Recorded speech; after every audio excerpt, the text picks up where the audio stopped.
40 days video mga kalalabs. Nandito na naman tayo sa ating mukbang part 2. So bisag nagbiyahe ko mga kalalabs ay kumakain pa din ako no, kay dahil pag nababaliw tayo tapos nabubuang tayo ba, tapos babae, sus maraming makinabang kahit hindi tayo gwapa ago, basta na ibangag hala, sus makatilaw jud daghan makatilaw tagdagan mga kalalabs. Ay nabuang na mga kalalabs kaon ta ni suwaki, suwaki mga kalalabs, kalamay jud priskong mga kalalabs. Ito ang paborito kong sipot sa guys, sarap kuan ba, higupin yung kuan ba, sus ang sarap mga kalalabs parisag bahawa kalamig napay kuan mga kalalabs, napay lime, sus libreng lime ba gikan sa garden na sus kalamig mga kalalabs. Ay bisag katanaw ko sa kung galing video mga kalalabs, gato bod akong laway, grabe naman. Ganito din ba kayo mga kalalabs, pag nanood kayo sa sarili nyong video ay talagang maglalaway din kayo ba? Kasi ako dito habang nanonood ako sa kong sariling video mga kalalabs, ako'y tumutulong yung laway ko mga kalalabs kasi gusto ko na naman kakain ng ganito no.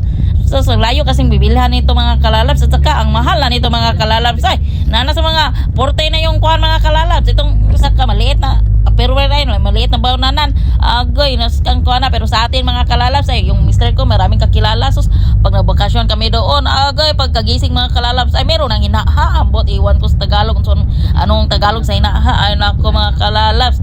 Sus doon kasi maraming kuan mga kalalabs ba, bigyan mo lang ng bigas mga kalalabs ay marami nang lulusong dito doon sa laod mga kalalabs, manguha ng kuan ba ng ganito ba, manguha ng kuan ng tuyom swaki, basta kana sila mga kalalabs, magpinsa lang yan sila mga kalalabs. Sabi ni mister pag maliit ang kuan, maliit ang laman ng swaki, yung sa tuyom ay malaki. Pag malaki naman yung sa tuyom, yun na naman sa swaki ay maliit na alternate sila mga kalalabs pa. Sus kalamay ang mga kalalabs gusto ko talaga may kuan, talaga may pangpaasim talaga pag kumakain ako nitong mga kuan mga kalalabs, itong mga ganitong nilalang kuan, nilalang sa dagat ba.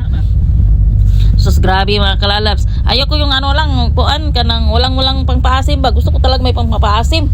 Lalo na yung may mga lamas-lamas no, ng Bombay mga ganong mga kalalabs, gusto ko din yung ganon, pero hassle na ba. Pero kalamansi lang mga kalalabs, basta limon ay mga kuan na sila, mga igsuon na sila, basta mga citrus agay mga kalalabs ay sapat na talaga. Ang sarap sa mga kalalabs ay nako Ginoo, grabe ni kalami yun yung mga kalalabs.